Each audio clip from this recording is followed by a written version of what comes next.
Admiral Vexthera's mandibles clicked in amusement as the primitive human vessel drifted into sensor range. The Terran ship, barely 2 kilometers long, looked pitiful against the backdrop of the hegemony's war fleet. 300 vessels of the finest Caltharian engineering stretched across space like a metallic constellation, each one bristling with plasma cannons and graviton torpedoes. This is their response? Vexthera's voice carried the harmonics of disbelief. One ship. Fleet Commander Zyxtor examined the tactical display with his compound eyes. Our intelligence suggests this is their newest vessel, Admiral. The humans call it the Prometheus. Prometheus, Vexthera repeated, tasting the alien word. After their mythological firebringer, no doubt. How quaint. She gestured at the tactical hologram with one of her 4 arms. It appears to have no visible weapon systems. Perhaps they've come to surrender. The bridge crew erupted in chittering laughter. The humans had proven themselves to be a curious species during first contact. Bipedal, soft-skinned, and remarkably fragile. Their technology lagged centuries behind the hegemonies, their ships cobbled together from primitive fusion drives and chemical propulsion. The idea that they would dare challenge the greatest military force in the galaxy seemed absurd. Incoming transmission, reported the communications officer. Put it through, Vexthera commanded, eager to hear what pathetic plea these mammals would offer. The hologram flickered to life, revealing a human female with graying hair and steady brown eyes. Captain Elena Rodriguez wore a simple blue uniform, devoid of the ornate decorations favored by hegemony officers.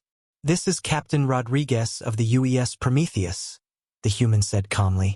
I'm transmitting on all frequencies so your entire fleet can hear this. You have 30 seconds to withdraw from human space, or we will be forced to take defensive action. The bridge fell silent for a moment before exploding in raucous laughter. Vexthera's thorax convulsed with mirth. Defensive action? With what weapons, human? We detect no armaments on your vessel. Rodriguez's expression didn't change. 20 seconds. This is entertaining, Vexthera said to her crew.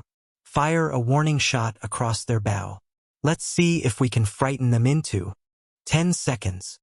Something in the human's tone made Vexthera pause. There was no fear there, no desperation, only certainty. 5, 4, 3, 2, 1. The Prometheus began to glow. At first, it was subtle, a faint luminescence along the ship's hull that Vexthera might have dismissed as reflected starlight. But the glow intensified rapidly, shifting from white to blue to a brilliant violet that hurt to look at directly. Energy readings are off the scale, shouted the sensor operator. Whatever they're powering up, it's drawing more energy than our entire fleet combined. All ships, open fire, Vexthera commanded. Destroy that vessel now. 300 ships unleashed hell. Plasma beams, particle cannons, and graviton torpedoes streaked across space toward the glowing human ship. The barrage should have vaporized anything in its path. Instead, the attacks simply stopped.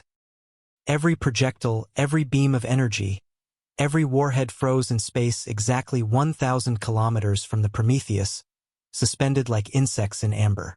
Impossible, Vexthera whispered. The human ship's glow reached a crescendo, and Captain Rodriguez's voice came through the calm one final time. You should have listened. The Prometheus fired. There was no visible beam, no spectacular light show. Space itself seemed to ripple outward from the human vessel like a stone dropped in still water. When the ripple reached the first line of hegemony ships, they simply ceased to exist.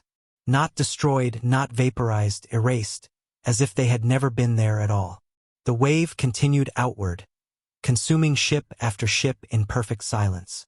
Vexthera watched in horror as 3 centuries of Caltharian naval supremacy vanished in seconds. The wave reached her flagship last, and in her final moment the Admiral understood. Humanity hadn't sent one ship because they were weak. They had sent one ship because they only needed one.